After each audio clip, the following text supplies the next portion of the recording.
ఇది దయచేసి గౌరవ సభ్యులందరూ ఫాలో అవ్వాల్సిన ఇష్యూ అధ్యక్ష. పార్థసారథి గారు మంచి ప్రశ్న వేశారు అధ్యక్ష. అధ్యక్ష, నేను యువగలం పాదయాత్ర చేసినప్పుడు ఆలూరు ఆదోని ఈ ప్రాంతంలో పాదయాత్ర చేసినప్పుడు నేను స్వయంగా చూశాను అధ్యక్ష. వలసలుగా ఉద్యోగాలు ఉపాధి కోసం కుటుంబాలు వెళ్తాం అధ్యక్ష. నేను ఇప్పుడు కూడా బాగా గుర్తారు అధ్యక్ష. ఒక బొలెరో ఆపి నేను చూస్తే కింద ఆడవాళ్ళు ఉన్నారు, పైన ఒక చెక్కేసి దానిపైన మగవాళ్ళు కూర్చున్నారు. అంటే ఎండకి ఆడవాళ్ళు ఇబ్బంది పడతారు. నేను లెక్క పెట్టినంత వరకు 200 బండ్లు ఒకే రోజు నేను నడుస్తూ వెళ్తుంటే ఒక రోజు 200 బండ్లు నన్ను దాటుకుని వెళ్ళినాయి అధ్యక్ష. నాకు ఇప్పుడు కూడా బాగా గుర్తు, అక్కడ నేను హామీ ఇచ్చాను లిఫ్ట్ ఇరిగేషన్ ప్రాజెక్ట్ కానీ అది నేను క్యాబినెట్ మీటింగ్లో కూడా చర్చించాము. అది తప్పనిసరిగా చేసి సాగునీరు కర్నూలు పార్లమెంట్కి అందజేసే బాధ్యత ఎన్డీఏ ప్రభుత్వం తీసుకుంటుంది. గౌరవ ఇరిగేషన్ శాఖ మంత్రి గారు ఇక్కడనే ఉన్నారు, ఆయన కూడా తెలుసు, ఎందుకంటే మేము చాలాసార్లు మాట్లాడుకున్నాం. వాస్తవంగా అధ్యక్ష, నంద్యాలలో పాదయాత్ర చేస్తే నంద్యాల తర్వాత కర్నూలుకి వచ్చా, తెలిసిపోయింది అధ్యక్ష. ఈ పార్లమెంట్ నుంచి ఆ పార్లమెంట్కి వచ్చా నాకు అర్థమైపోయింది. స్టాక్ డిఫరెన్స్ ఉంది రెండింటి మధ్యన. సో నేను స్వయంగా చూశాను. ఇది చాలా సీరియస్ ఇష్యూ, దాంట్లో ఎలాంటి సందేహం లేదు. ముందరగా మీరు అన్నట్టు సాగునీరు తాగునీరు అందజేయాలనేది మేము లక్ష్యంగా తీసుకున్నాం. గౌరవ ఉప ముఖ్యమంత్రి గారు పవన్ అన్నకు కూడా నేను 2-3 సార్లు ఇష్యూ చెప్తాం కూడా జరిగింది. అది ఫస్ట్ ఇష్యూ. రెండోది, ఇప్పుడు పార్థసారథి గారు అన్నారు గ్రాస్ ఎన్రోల్మెంట్ రేషియో కానివ్వండి, లిటరసీ రేట్ కానివ్వండి, డ్రాప్ అవుట్ కూడా చూస్తే అన్నిట్లో కర్నూలు జిల్లా కర్నూలు పార్లమెంట్ వెనుకబడి ఉంది. అది వాస్తవం, దాంట్లో ఎలాంటి సందేహం లేదు. అందుకే మీరు ఈసారి చూస్తే డిఎస్సిలో రిక్రూట్మెంట్లో పెద్ద ఎత్తున కర్నూలుకే ఉపాధ్యాయులు రాబోతున్నారు అధ్యక్ష. చాలా సీరియస్గా తీసుకుంటున్నాను నేను. అది ఫస్ట్. రెండోది, అపార్ ఐడి అని కేంద్ర ప్రభుత్వం ఇప్పుడు స్లోగా మ్యాండేట్ చేస్తున్నారు. అంటే పిల్లలకి జీవితాంతం ఒక ఐడి వచ్చేస్తుంది, ఆధార్కి ఇంటిగ్రేట్ చేసి ఒక ఐడి వస్తుంది. సో కేజీ నుంచి పీజీ వరకు అదే ఐడి వాళ్ళతో ట్రావెల్ అవుతుంది. సో ఇప్పుడు మేము మాట్లాడుకున్న గారు ఏంటంటే అపార్ ఐడి ద్వారా మేము ట్రాక్ చేద్దాం. ఒక కంట్రోల్ రూమ్ పెట్టి ట్రాక్ చేసి పిల్లలు ఎక్కడున్నారు, ఒక వారం పాఠశాలకు రాకపోతే ఎందుకు రావట్లేదు, ఎక్కడికి వెళ్ళారు ఈ పిల్లలు అనేది ఇప్పటి నుంచి ట్రాక్ చేద్దాం. సో ఆ ఐటీ ఇన్ఫ్రాస్ట్రక్చర్ మొత్తం మేము తయారు చేస్తున్నాం. ఎడ్యుకేషన్ పైన ఎటుకో షార్ట్ డిస్కషన్ ఉంది, ఇన్ డీటెయిల్ వెళ్ళిపోతే ట్రాక్ చేసి ఒక్కరు కూడా డ్రాప్ అవుట్ అవ్వకూడదు. ఇక్కడ 2 విషయాలు. ఒకటి, మీరు అన్నట్టు హాస్టల్ చాలా లిబరల్గా వాడేసాం. మీరు ప్రశ్న అడిగారో లిబరల్గా చెప్పాం. మీరు అన్నట్టు బ్రేక్ఫాస్ట్ లంచ్ డిన్నర్ ఇక్కడ హాస్టల్ వసతులు లేవు, అది వాస్తవం, అందరు తెలిసిన విషయం.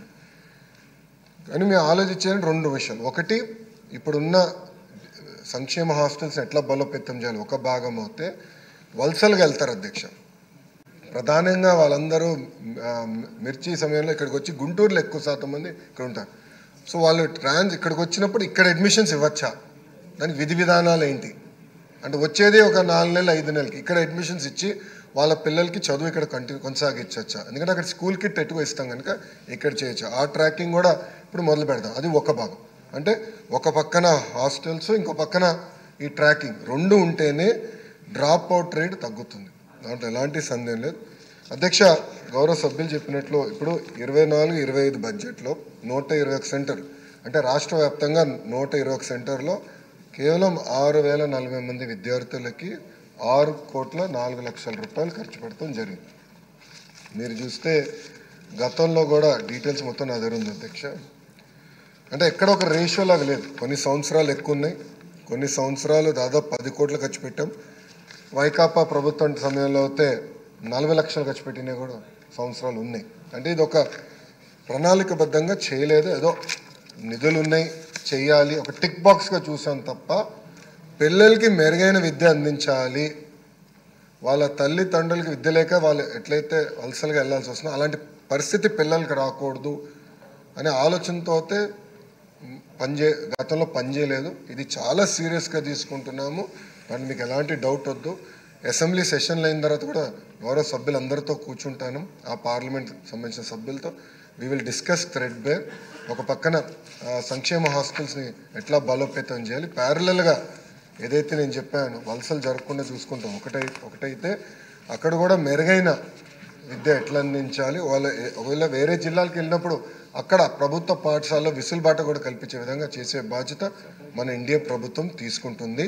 అంతేకాకుండా అధ్యక్ష, గ్రాస్ ఎన్రోల్మెంట్ రేషియో కానీ, దాని స్టూడెంట్ టీచర్ రేషియో కానీ, అన్నిట్లో మన పార్లమెంట్ అంటే కర్నూలు పార్లమెంట్ వెనుకబడి ఉంది అంటే అలాంటి డౌట్ లేదు.